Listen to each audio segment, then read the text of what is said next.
Stapakaya cha dharmasya sarvadharmaswarupine Stapakaya cha dharmasya sarvadharmaswarupine Avatara varishtaya Ramakrishna te namaha Asato ma sadgamaya Tamaso ma jyotirgamaya Mrityorma amritangamaya Om Shanti Shanti Shanti. We have been studying Gospel of Sri Ramakrishna. Sri Ramakrishna has given number of practical spiritual instructions so that we can make use of this most precious human life. We may achieve the realization of the truth, which is possible only in this human life. Today's topic I have chosen from the Gospel. 3 demons: pride, ego, and arrogance.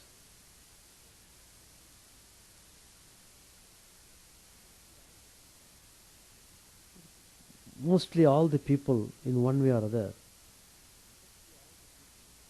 are being constantly attacked either by pride, ego, or arrogance. So you find the reaction in the whole world showing up in different ways, spreading violence, hatred,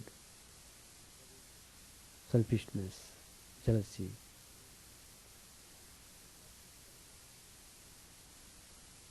Lord Krishna has very clearly said in the chapter 16, Dambho darpoti manascha krodha parushyameva ajnanam chavijatasya partha sampadamasurim.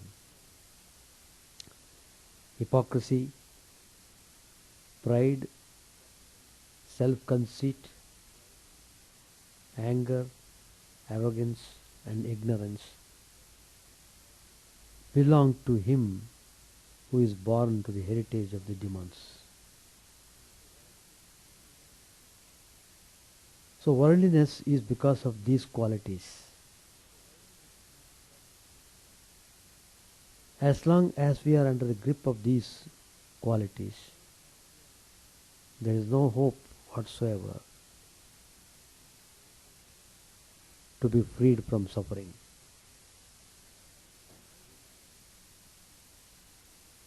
Pride and arrogance, how they kill the man. While pride harms only the proud man, arrogance, due to overbearing, pride brings contempt for others. An arrogant man is often rude and very fond of offending his friends, relatives, colleagues, and everyone else who comes in contact with him. Pride rears its head even in the most unsuspected corners. One man may be proud that he is proud, and another proud that he is not proud. While one may be proud that he is a non-believer in God, another may be proud of his devotion to God. Learning may render one man proud, and yet ignorance can also be the source of pride for another man.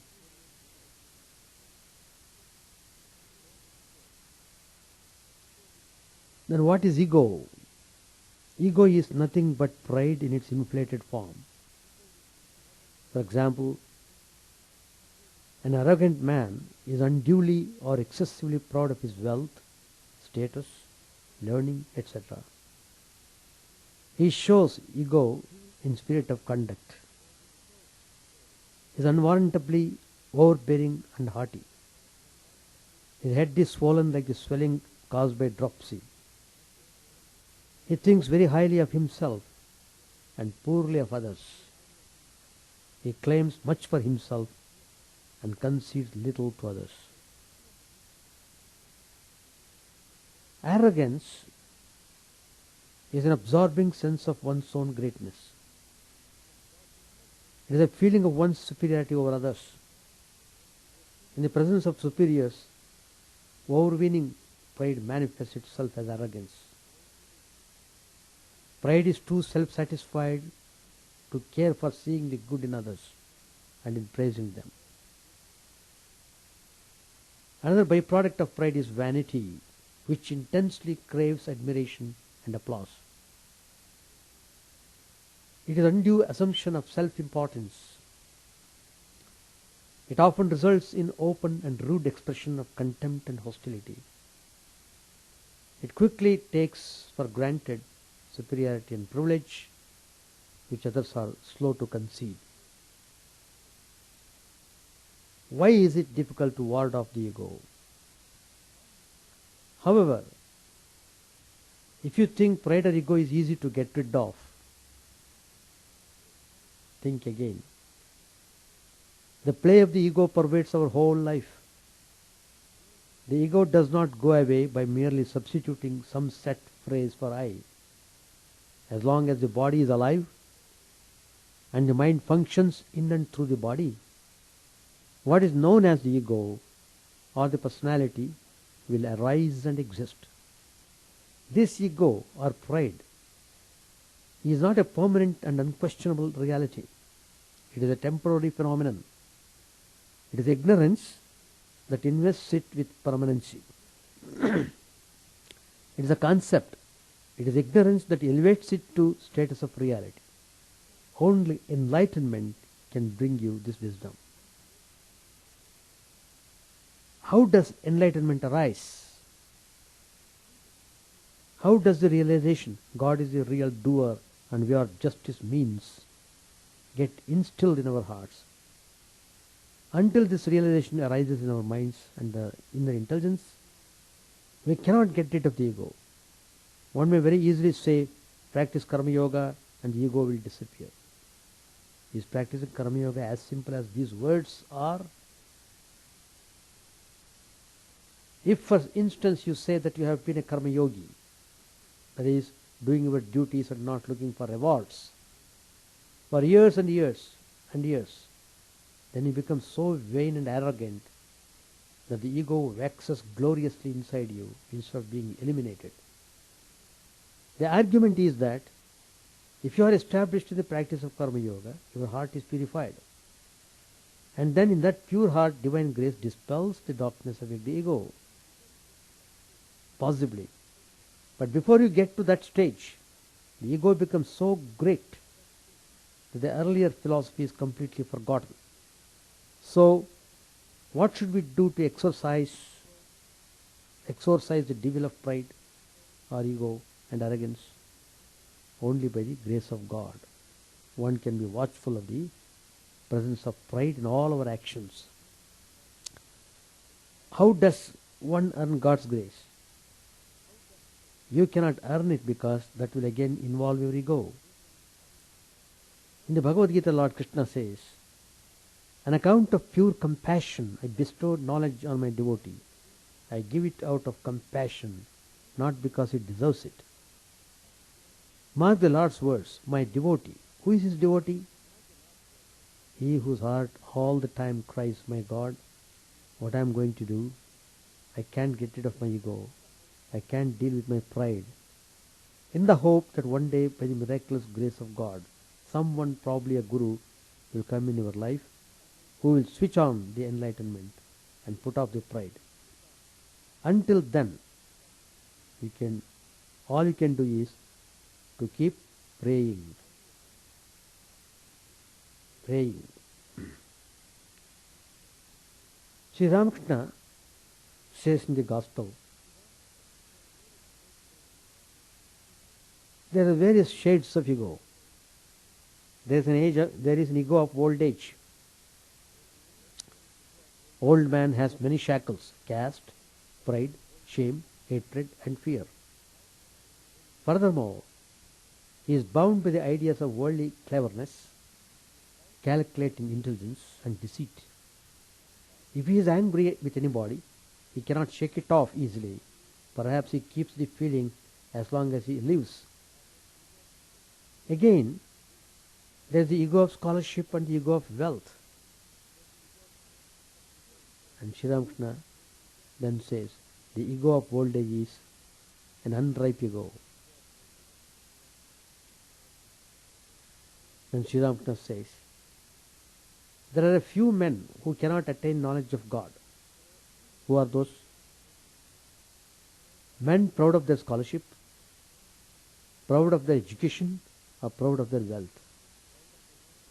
If you speak to such people about a holy man and ask them to visit him, they make all kinds of excuses and will not go. But in their heart of hearts they think, why? We are big people ourselves, must we go and visit someone else? A characteristic of tamas is pride. Pride and delusion come from tamas. It is said in the Puran that Ravan had an excess of rajas, Kumbhakarna of tamas, and Vibhishan of sattva. That's why Vibhishan was able to receive the grace of Rama. Another characteristic of tamas is anger. Through anger, one loses one's wits and cannot distinguish between right and wrong. In a fit of anger, Hanuman set fire to Lanka without thinking for a moment that the fire might also burn down the hut where Sita lived. Still another feature of tamas is lust. Girindra Ghosh of Patriya Ghata once remarked, since you cannot get rid of your passions, your lust, your anger and so on, give them a new direction. Instead of desiring worldly pleasures, desire God. Have intercourse with Brahman. If you cannot get rid of anger, then change its direction. Assume the tamasic attitude of bhakti and say, what? I have repeated the hallowed name of Durga, and shall I not be liberated? How can I be a sinner anymore? How can I be bound anymore? If you cannot get rid of temptation, direct it toward God. Be infatuated with God's beauty. If you cannot get rid of pride, then be proud to say that you are the servant of God, you are the child of God. Thus, turn the 6 passions towards God. If you turn them towards God, you become holy, spiritual, and realize the truth. But if you turn them in opposite way, you become utterly worldly and ruin yourself. Again Sri Ramakrishna says, look here, if a man truly believes that God alone does everything, that he is the operator and man the machine, then such a man is verily liberated in life. Thou workest thine own work, men only call it theirs. Do you know what it is like? Vedanta philosophy gives an illustration. Suppose you are cooking rice in a pot with potato, eggplant and other vegetables. After a while, the potatoes, the eggplant, rice and the rest begin to jump about in the pot. They seem to say with pride, we are moving, we are jumping. The children see it and think the potatoes, eggplant and rice are alive, and so they jump that way. But the elders who know explain to the children that the vegetables and the rice are not alive. They jump not of themselves, but because of the fire under the pot. If you remove the burning wood from the hearth, then they will move no more. Likewise, the pride of man, that he is the doer, springs from ignorance. Men are powerful because of the power of God. All becomes quiet when that burning wood is taken away. The puppets dance well on the stage when pulled by a wire, but they cannot move when the wire snaps. A man will cherish the illusion that he is the doer as long as he has not seen God, as long as he has not touched the philosopher's stone. so long will he know the distinction between his good and bad actions. This awareness of distinction is due to God's Maya, and it is necessary for the purpose of running his illusory world.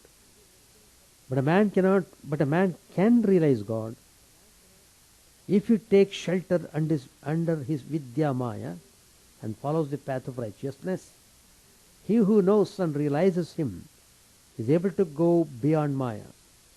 He who firmly believes that God alone is the doer and he himself a mere instrument is Jivan Mukta, a free soul though living in a body.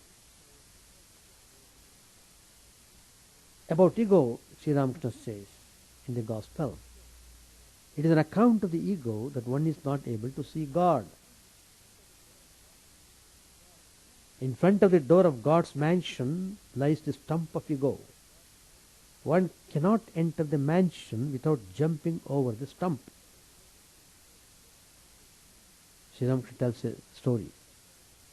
There was once a man who had acquired the power to tame ghosts.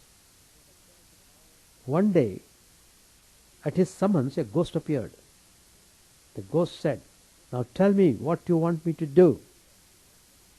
The moment you cannot give me any work, I shall break your neck." The man had, of course, many things to accomplish. And now he had the ghost to do them all, one by one. So he ordered the ghost to do all those things. At last, the man could find nothing more for the ghost to do. "Now," said the ghost, "I am going to break your neck." "Wait a minute," said the man. "I shall return presently." He ran to his teacher and said, "Revered sir, I am in great danger. This is my trouble." And he told his teacher his trouble and asked, "What shall I do now?" The teacher said, "Do this. Tell the ghost to straighten this kinky hair." The ghost devoted itself day and night to straightening the hair. But how could it make a kinky hair straight? The hair remained kinky. Likewise, the ego seems to vanish this moment, but it appears the next. Unless one renounces the ego, one does not receive the grace of God. Suppose there is a feast in a house and the master of the house puts a man in charge of the stores. As long as the man remains in the storeroom, the master doesn't go there. But when of his own will he renounces the storeroom and goes away, then the master locks it and takes charge of it himself. Another example Sri Ramakrishna gives. A guardian is appointed only for a minor. A boy cannot safeguard his property. Therefore, the king assumes responsibility for him. God does not take over our responsibilities unless we renounce our ego. Sri Ramakrishna again tells, once Lakshmi and Narayan were seated in Vaikuntha. When Narayan suddenly stood up, Lakshmi had been stroking his feet. She said, "Lord, where are you going?" Narayan answered, "One of my devotees is in danger. I must save him." With these words he went out. But he came back immediately. Lakshmi was puzzled. So, with great curiosity, she asked the Lord, "O Lord, why have you returned so soon?" Narayan smiled and said, "The devotee was going along the road overwhelmed with love for me. Some washermen were drying clothes on the grass, and the devotee walked over the clothes. At this the washermen chased him, and they were going to beat him with their sticks. So I ran out to protect him." "But why have you come back?" asked Lakshmi. Narayan laughed and said, "I saw the devotee himself picking up a brick to throw at them. So I came back. Then Sri Ramakrishna says, I said to Keshav, you must renounce your ego. Keshav Chandra Sen replied, Master, if I do, how can I keep my organization together?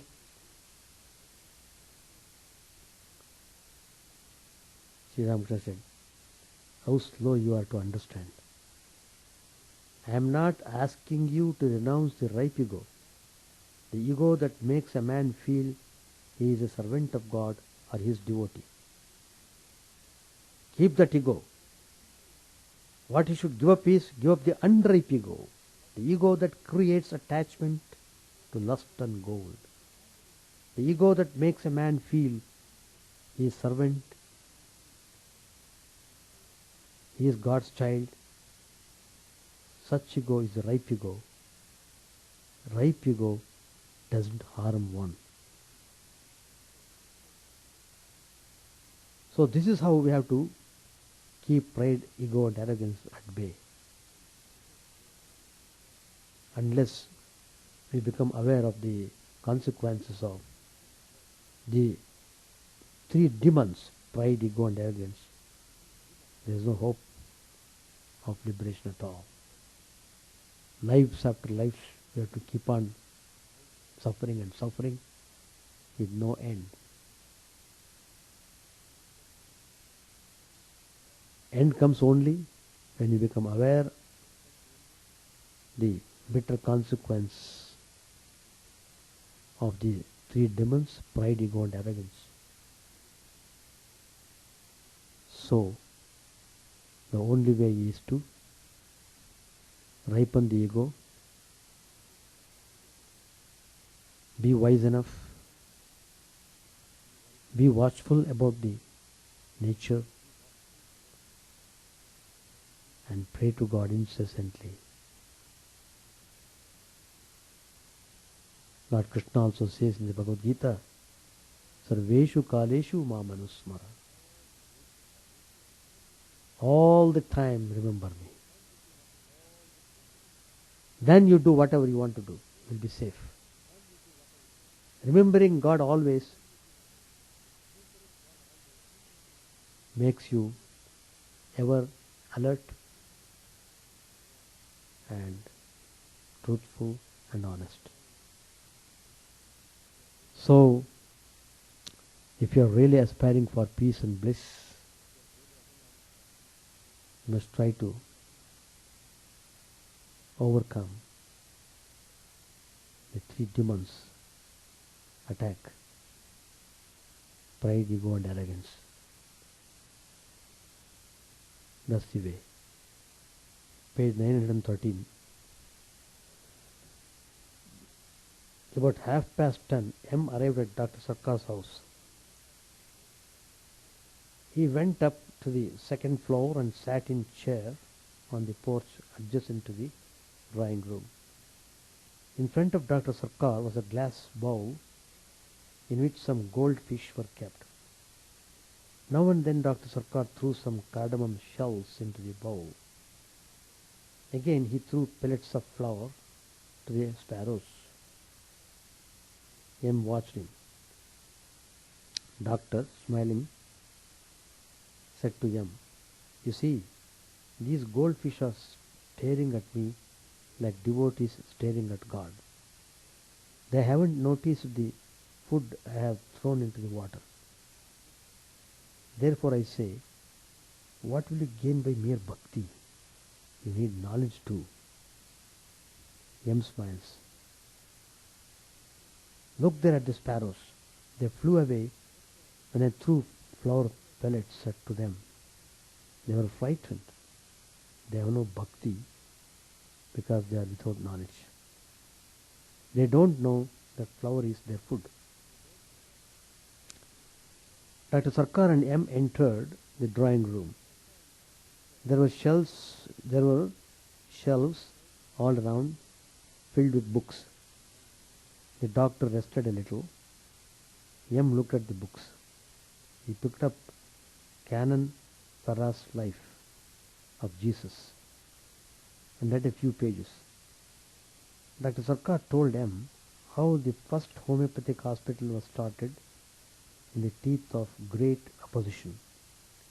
He asked M to read the letters relating to it, which had been published in the Calcutta Journal of Medicine in 1876. Dr. Sarkar was much devoted to homeopathy. M picked up another book, Munger's New Theology. Dr. Sarkar noticed it. Doctor said, Munger has based his conclusions on nice argument and reasoning. It is not like you are believing a thing simply because a Chaitanya or a Buddha or a Jesus Christ has said so. M smilingly said, yes, we should not believe Chaitanya or Buddha, but we must believe Munger. Doctor, whatever you say, M said, we must quote someone as our authority. So it is Munger. The doctor smiles. Dr. Sarkar got into his carriage, accompanied by M. The carriage proceeded towards Shampakor. It was midday. They gossiped together. The conversation turned to Dr. Bahaduri, who had also been visiting Master now and then. M said smilingly, Bahaduri said about you that you must begin all over again from the stone and brick bat. Dr. Sarkar, how is that? M said, because you don't believe in the Mahatmas, astral bodies, and so forth. Perhaps Bahaduri is a theosophist. Further, you don't believe in the incarnation of God. That's why he teased you, saying that when you died this time, you would certainly not be reborn as a human being. That would be far off.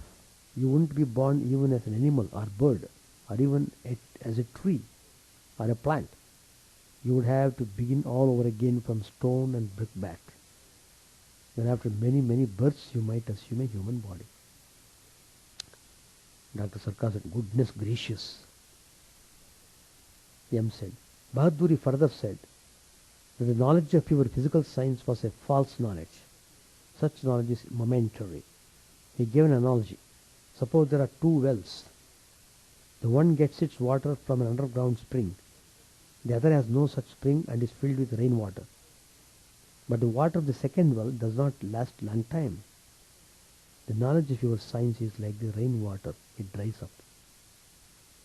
Dr. Sarkar said with a smile, I see. The carriage arrived at Cornwallis Street. Dr. Sarkar picked up Dr. Pratap Muzumdar. Pratap had visited Sri Ramakrishna the previous day. They soon arrived at Shampakor. Sri Ramakrishna was sitting in his room on the second floor with several devotees. Dr. Sarkar said to the master, I see you are coughing.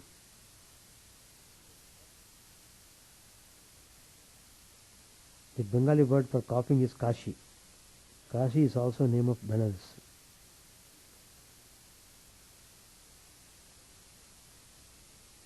So Dr. Sarkar said to the master, I see you are coughing, smiling. But it is good to go to Kashi. All laughed. Master said smilingly, but that will give me liberation. I don't want liberation. I want love of God. All laughed. Pratap was Dr. Bahaduri's son-in-law. Sri Ramakrishna was speaking to Pratap in praise of his father-in-law. Master said to Pratap, oh, what a grand person he has become. He contemplates God and observes purity in his conduct. Further, he accepts both aspects of God, personal and impersonal. M was very eager to mention Dr. Bahaduri's remarks about Dr. Sarkar's being born again as a stone or brickbat. He asked the younger Narain very softly whether he remembered those remarks of Dr. Bahaduri. Sri Ramakrishna overheard this. Master said to Dr. Sarkar, do you know what Dr. Bahaduri said about you? He said that because you didn't believe these things, in the next cycle you would have to begin your earthly life from a stone or brickbat. All laughed. Dr. Sarkar said smilingly, suppose I begin from a stone or brickbat, and after many births obtain a human body, but as soon as I come back to this place, I shall have to begin over again from a stone or big bat. The doctor and all laugh. The conversation turned to the master's ecstasy in spite of his illness. Pratap said, "Yesterday I saw you in an ecstatic mood." Master said, "It happened of itself, but it was not intense." Dr. Sarkar said, "Ecstasy and talking are not good for you now." Master said to Dr. Sarkar, "I saw you yesterday in my samadhi. I found that you are a mine of knowledge, but it is all dry knowledge. You have not tasted divine bliss." To Pratap, referring to Dr. Sarkar, if he ever tastes divine bliss, he will see everything above and below, filled with it. Then he will not say that whatever he says is right and what others say is wrong. Then he will not utter sharp, strong, pointed words. The devotees remain silent. We should stop here.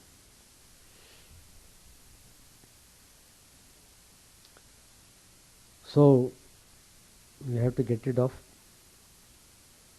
three demons living in our heart, attacking all the time: pride, ego, and arrogance. So we must take positive steps to eradicate them. That means we have to become more and more spiritual by following the instructions of great master. This is a hard struggle. We have to pass through struggles only. Nothing is easy. Everything is to be achieved through struggle. Any question to ask? Anjali Devi? Do you have any question? Chant the name of the Lord and His glory unceasingly, that the mirror of the heart may be wiped clean, and quench that mighty forest fire, worldly lust, raging furiously within. O name stream down in moonlight on the lotus heart, opening its cup to knowledge of thyself. O self, drowned deep in the waves of his bliss, tasting his nectar at every step, bathing in his name that bath for weary souls. Various are thy names, O Lord, in each and every name thy power resides. No times are set, no rites are needful for chanting of thy name. So vast is thy mercy. How huge then is my wretchedness, who find in this empty life and heart no devotion to thy name. O my mind, be humble as a blade of grass. Be patient and forbearing like a tree. Take no honor to thyself, give honor to all. Chant unceasingly the name of the Lord. O Lord and soul of the universe, mine is no prayer for wealth or retinue. The playthings of lust are the ties of fame. As many times as I may be reborn, grant me, O Lord, a steadfast love for thee. A drowning man in this world's fearful ocean is thy servant, O sweet one. In thy mercy consider him as dust beneath thy feet. Ah, how I long for the day when an instant separation from thee, O Lord, will be as 1,000 years, when my heart burns away with its desire, and the world without thee is a heartless void. Prostrate at thy feet let me be, in unwavering devotion, neither imploring the embrace of thine arms, nor bewailing the withdrawal of thy presence, though it tears my soul asunder. O thou who stillest the hearts of thy devotees, do with me what thou wilt, but thou art my heart's beloved, thou and thou alone. O Lord, lead us from the unreal to the real, lead us from darkness to light, and lead us from death to immortality. May all be free from dangers, may all realize what is good, may all be actuated by noble thoughts, may all rejoice everywhere. May all be happy, may all be free from disease, may all realize what is good, may none be so deep in misery. May the wicked become virtuous, may the virtuous reign tranquility, may the tranquil be free from bonds, may the free make others free. May good betide all people, may the sovereign righteously rule the earth, may all beings ever attain what is good, may the worlds be prosperous and happy, may the clouds pour rain in time, may the earth be blessed with crops, may all countries be free from calamity, may holy men live without fear. May the Lord, the destroyer of sins, the deciding deity of all sacred works, be satisfied. For he being pleased, the whole universe becomes pleased. He being satisfied, the whole universe being satisfied.